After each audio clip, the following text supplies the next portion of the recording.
Hey, welcome to The Explainer. So today we're going to dive into this one single idea that, trust me, might just change how you look at your everyday actions.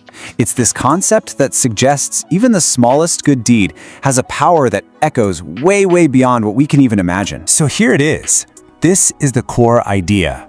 Just let that sink in for a second. Every good deed is multiplied by Allah. Now, you might be thinking, okay, what does that actually mean? Like for real, it sounds amazing, but how does it work? To get our heads around it, we're going to use a really simple but powerful metaphor. And it all starts with something tiny, a seed. All right, so first up, let's start by picturing every good deed you do. But instead of seeing it as this huge finished thing, like a monument, I want you to think of it as something way smaller but absolutely packed with potential. Like a tiny, powerful seed. And this right here, this is a huge shift in how we usually think, right? We tend to believe that a good deed has to be this massive, grand gesture. Building a hospital, donating a fortune. And don't get me wrong, those things are absolutely incredible. But the beautiful thing about this principle is that it gives just as much weight to the small stuff, the everyday things. We can call them seed-sized deeds. A kind word you say to someone having a bad day, sharing a smile, even something as simple as moving a little stone out of someone's path. These are the seeds of goodness we can plant all day, every day. Okay, so any gardener will tell you that a seed is only as good as the soil you plant it in, right? It just won't grow otherwise. Well, it's the exact same idea here. For our little seed of goodness to actually sprout and grow, it needs the right kind of soil. And, in our metaphor, that soil, that's our intention. It's all about the why behind the what. So this gets us to this really crucial concept called niyyah, which, simply put, is your intention. See, it's not just about what you do, it's about why you're doing it. The niyyah is that quiet, deep down reason that gives your action its real spiritual value. I mean, think about it. You could give to charity just to look good in front of others, right? That's one thing. But giving that same amount purely for a higher purpose, with no expectation of praise, that's a whole different ballgame. That sincerity, that's the rich, fertile soil our seed needs to really take off. All right, so we've got our seed, our action. We've got our soil, our sincere intention.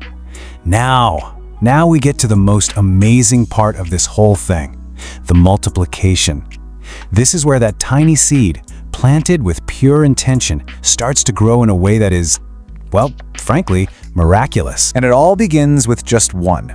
Seriously, one single action, helping your neighbor with their groceries, speaking a kind word.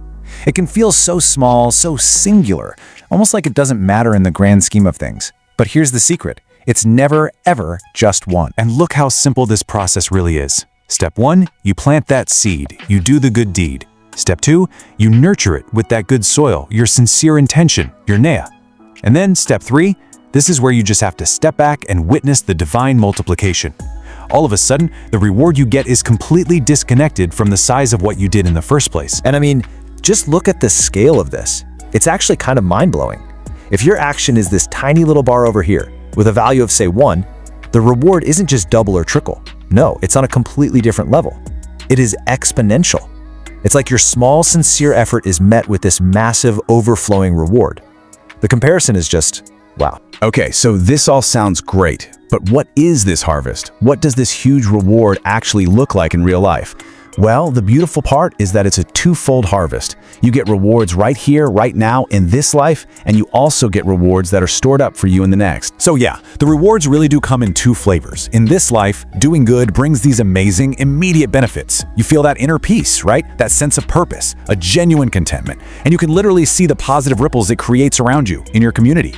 But that's just one side of the coin. The ultimate rewards, the biggest part of the harvest, are for the hereafter. We're talking about divine favor, a higher status, and a legacy of goodness that just keeps going. So think about this journey. We started with one tiny seed, and we saw it grow into this incredible harvest. But what happens when you keep planting those seeds, day in and day out? Well, now we can kind of zoom out and see what a lifetime of this planting creates. It builds a true, lasting legacy. And this is where our whole seed metaphor just beautifully comes full circle.